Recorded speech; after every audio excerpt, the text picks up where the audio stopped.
Hello everyone, welcome to statistics time. আশা করি সবাই ভালো আছেন। আজকে আমরা শিখব ক্লাস্টারিং লার্জ অ্যাপ্লিকেশনস, সংক্ষেপে এটাকে ক্লারা বলে। এর আগের দুটো টিউটোরিয়ালে আমরা কে-মিনস ক্লাস্টারিং এবং প্যাম ক্লাস্টারিং সম্পর্কে শিখেছি। ক্লারা মূলত প্যাম ক্লাস্টারিং এরই একটা এক্সটেন্ডেড ফর্ম। যখন আমাদের ডেটা সাইজ খুব লার্জ হয়, ফর এক্সাম্পল সেভারাল থাউজেন্ডস, তখন কম্পিউটিং টাইম রিডিউস করার জন্য প্যামের চেয়ে ক্লারাটা মোর ইফেক্টিভ। আসুন তাহলে শুরু করি।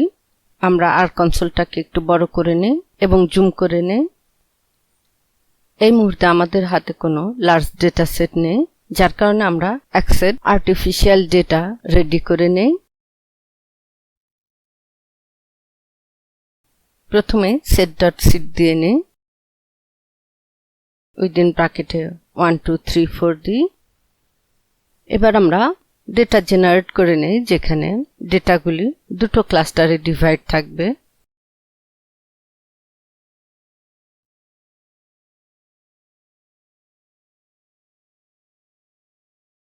এই দুই ধরনের ডেটাটাকে আর বাইন্ড দিয়ে তৈরি করি। ডেটাগুলি নর্মাল ডিস্ট্রিবিউশন থেকে জেনারেট করি, দুটো ভেরিয়েবলের জন্য তৈরি করি। সো সেটা আমি সি বাইন্ড দিয়ে লিখছি। আর নর উইদিন ব্র্যাকেটে 200টা ডেটা জেনারেট করি এক ধরনের, মিন দেই 0, স্ট্যান্ডার্ড ডেভিয়েশন দেই 8। পরের ভেরিয়েবলের জন্য সেম ফেনোমেনন দিয়ে তৈরি করছি, কমা দিয়ে আরেক সেট ডেটা তৈরি করছি 300 সংখ্যক। সো কমার পরে আমরা সেম কোড দিচ্ছি, এখানে শুধুমাত্র 3 দিচ্ছি, যেহেতু ওই 200 থেকে এই 300 যাতে ডিফারেন্ট হয় সেভাবে তৈরি করব। সো মিনটা ডিফারেন্ট দিয়ে দিচ্ছি, একটা 50 দিয়ে দিচ্ছি। তাহলে 200 অবজারভেশনের মিন 0 এবং 300 অবজারভেশনের মিন 50। একইভাবে আরেকটা ভেরিয়েবলের জন্য করে নেই। এই জেনারেটেড ডেটা ফাইলটাকে স্টোর করছি ডিএফ এ।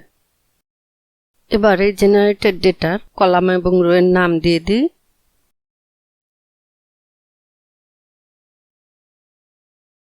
কলামের নাম দেই এক্স এবং ওয়াই।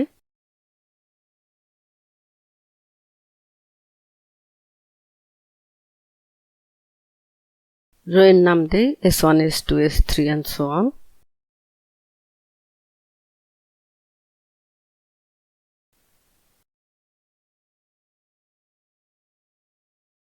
আমাদের ডেটা ফাইল তৈরি হয়ে গেল। এবার একটু প্রিভিউ করে নেই ডেটা ফাইলটা কেমন হলো।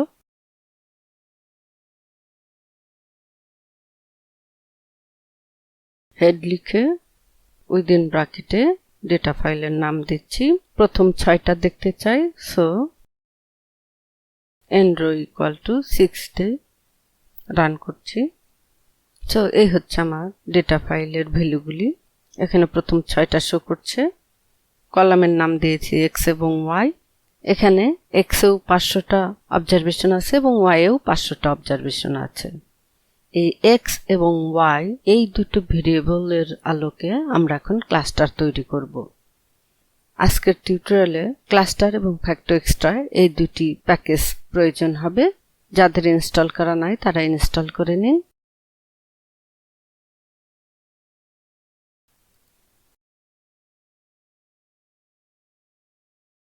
আমার যেহেতু ইনস্টল করাই আছে, সো আমি আর ইনস্টল করছি না, সরাসরি শুধু লাইব্রেরি কল করছি। লাইব্রেরি লিখে উইদিন ব্র্যাকেটে ক্লাস্টার লিখছি এবং লাইব্রেরি লিখে উইদিন ব্র্যাকেটে ফ্যাক্টো এক্সট্রা লিখছি।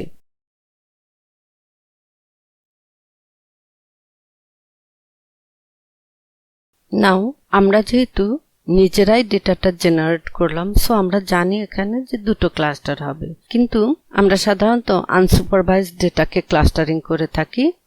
সো সেখানে আমাদের কতগুলি ক্লাস্টার তৈরি করতে হবে সেটা আমাদের জানাটা প্রয়োজন। এর জন্য রিনাউন 3টি মেথড হচ্ছে সিলহুট্টি মেথড, স্ক্রিপ্লট মেথড এবং গ্যাপ ডিস্টেন্স মেথড। এই 3টা মেথড অ্যাপ্লাই করে এখন আমরা optimal number of cluster determine করব।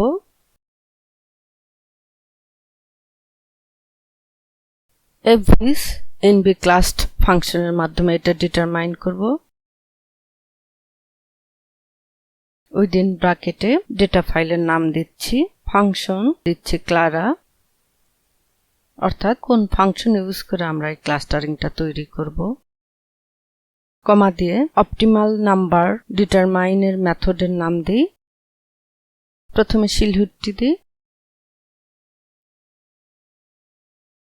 এর সাথে থিম দেই, ক্লাসিক দিই, রান করছি। এই হচ্ছে আমাদের শিলহুডটি মেথডে অপটিমাল নাম্বার অফ ক্লাস্টার্স ডিটারমাইনের প্লট। এখানে আমরা দেখতে পাচ্ছি ক্লিয়ারলি এটা শো করছে অপটিমাল নাম্বার ইজ 2। এবার আমরা স্ক্রিপ্ট প্লট মেথডে করি, রান করছি। এই হচ্ছে আমাদের স্ক্রিপ্ট প্লট। এখানেও শো করছে যে optimal number of cluster is 2 because এখানে ক্লিয়ারলি 2 এ এলবো পয়েন্টটা ক্রিয়েট হয়েছে। এবার আমরা গ্যাপ ডিস্টেন্স মেথডে তৈরি করি, রান করছি।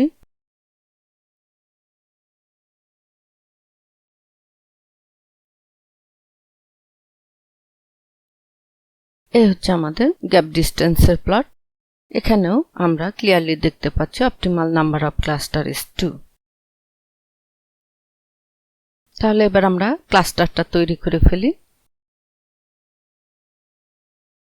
আমরা ক্লারা ফাংশনের মাধ্যমে এই ক্লাস্টারটা তৈরি করব। উইদিন ব্র্যাকেটে ডেটা ফাইলের নাম দিচ্ছি, এরপরে কতগুলি ক্লাস্টার তৈরি করব সেটা দিচ্ছি। আমরা যেহেতু অলরেডি দেখলাম এখানে যে optimal number of cluster is 2, so 2 দিচ্ছি।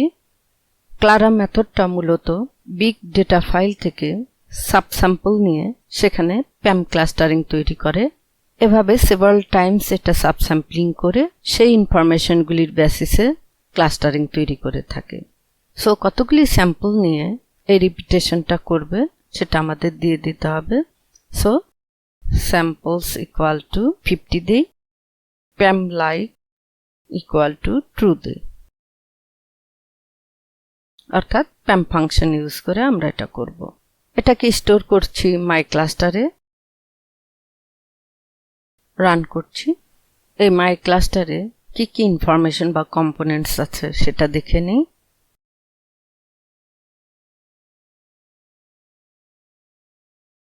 প্রিন্ট লিখে উইদিন ব্র্যাকেটে মাই ক্লাস্টার লিখছি, রান করছি। তাহলে এই কম্পোনেন্টগুলি আমাদের অ্যাভেলেবল, আমাদের প্রয়োজন অনুযায়ী যেটা প্রয়োজন সেটা আমরা কল করে নিতে পারি। মাই ক্লাস্টার লিখে ডলার চিহ্ন দিয়ে সেই কম্পোনেন্টটা লিখলে সেটার ডিটেলস আমরা পেয়ে যাব। এছাড়াও বেসিক কিছু ইনফরমেশন যেমন মেথডসগুলি শো করছে, অবজেক্ট ফাংশন শো করছে, ক্লাস্টারিং ভেক্টর শো করছে, ক্লাস্টার সাইজ শো করছে, বেস্ট স্যাম্পলস শো করছে। আমাদের ক্লাস্টারিং করা হয়ে গেল। এবার এই ক্লাস্টারগুলিকে ভিজুয়ালাইজ করি। fvis ক্লাস্টার ফাংশনের মাধ্যমে এটা আমরা করব। সো fvis লিখে আন্ডারস্কোর ক্লাস্টার লিখছি, উইদিন ব্র্যাকেটে মাই ক্লাস্টার লিখছি যেখানে আমরা ক্লাস্টারটা স্টোর করেছি, ডেটা ফাইলের নাম দিচ্ছি, কমা দিয়ে আমি এই ব্র্যাকেটটা একটু ডিলিট করে নিই, পরে এই ব্র্যাকেটটা দিয়ে দিব। আমি কি কি কম্পোনেন্ট দিচ্ছি সেটা যাতে ক্লিয়ারলি শো করে, যার কারণে আমি অপশনগুলি নিচে নিচে দিয়ে দিব। এবার প্যালেট দিচ্ছি। এখানে আমাদের যেহেতু দুটো ক্লাস্টার, সো দুটো কালার দিয়ে দিই। সি লিখে উইদিন ব্র্যাকেটে রেড এবং ব্লু দিই।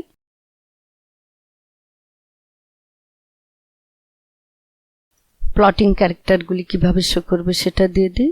সো জিওম ইকুয়াল টু পয়েন্ট দিই।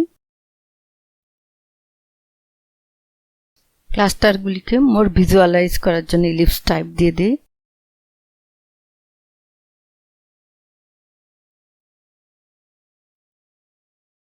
ইউক্লিড দিয়ে প্রথমে থিম দিয়ে দিই,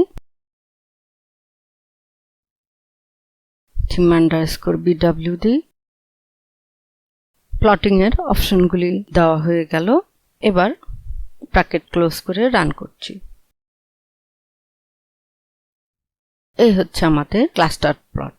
এখানে ক্লিয়ারলি দেখা যাচ্ছে আমাদের দুটো ক্লাস্টার তৈরি করেছে। আমরা ইলিপস টাইপ ইউক্লিড দিয়েছিলাম। আমরা এখানে এলিপস টাইপ ইকুয়াল টু কনভেক্সও দিতে পারি। রান করছি। তাহলে আমাদের ভিজুয়ালাইজেশন অফ দ্য প্লট এরকম হবে। এখানে মূলত ওই ক্লাস্টারের ডেটাগুলির একটা বাউন্ডারি তৈরি করে দেয়। এলিপস টাইপ আমরা নর্মও দিতে পারি।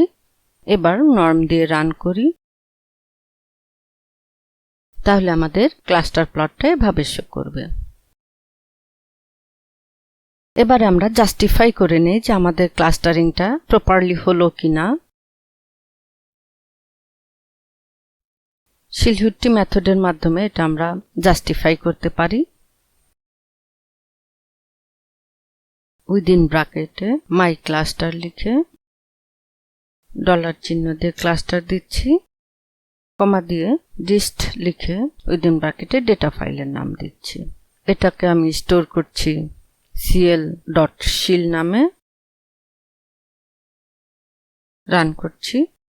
এবার এটাকে প্লট করি। fvs লিখে আন্ডারস্কোর দিয়ে শিলহুট্টি দিই, উইদিন ব্র্যাকেটে cl.shil দিচ্ছি। রান করছি।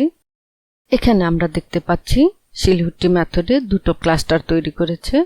প্রথম ক্লাস্টারে 200টা অবজারভেশন নিয়েছে এবং এভারেজ শিলহুট্টি ওয়াইড হচ্ছে 0.8। দ্বিতীয় ক্লাস্টারে 300টা অবজারভেশন বিলং করছে এবং এর এভারেজ শিলহুট্টি ওয়াইড ইজ 0.8।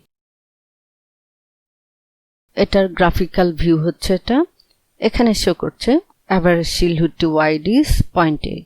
আমরা জানি 0.7 এর উপরে হলে অবজেক্টগুলি পারফেক্টলি ক্লাসিফাইড হয়েছে ধরে নেওয়া হয়, অর্থাৎ অবজেক্টগুলি ঠিকভাবে ক্লাস্টারে অ্যাসাইন করা হয়েছে। এখানে এভারেজ শিলহুট্টি ওয়াইড 0.8 যেটা ইন্ডিকেট করছে যে এই ডেটা ফাইলের অবজেক্টগুলি পারফেক্টলি ক্লাসিফাইড হয়েছে। আজকে এখানে স্টপ করছি। ধন্যবাদ সবাইকে সঙ্গে থাকার জন্য।